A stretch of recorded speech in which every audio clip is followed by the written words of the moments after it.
আজকে দিনটা ছিল আমাদের বিবাহবার্ষিকী। আর সকাল সকাল আমরা বেরিয়ে পড়েছি তারাপীঠ। তার থেকে গিয়েছিলাম ফুলিডাঙ্গা।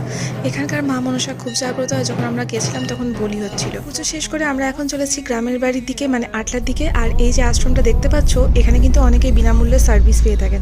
গ্রামের বাড়ি পৌঁছে প্রথমেই আমরা বামদেব মন্দির গেছিলাম, আর তারপরে এখানে অপোজিটে আমার দুর্গা মন্দিরও আছে, সেখানেও গেছিলাম। এখন চলে এসেছি খ্যাপাকালী মন্দিরে, আর তারপর নিজের বাড়ির কালী মন্দিরে। শেষ করে আমরা এখন গ্রামের বাড়িতে ঘুরতে শুরু করেছি। তো এখানে প্রথমে পুটকুর সঙ্গে দেখা করলাম, আর তারপর দিদার সাথে।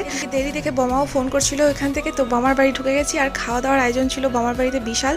মেনলি বৌদি রান্না করেছিল, আর চিকেনটা মারাত্মক করেছিল। লাস্টে মিষ্টি খেয়ে এখন আমরা আবার বাড়ির দিকে রওনা দিয়েছি, বিভিন্ন গাছপালা সব নিয়ে।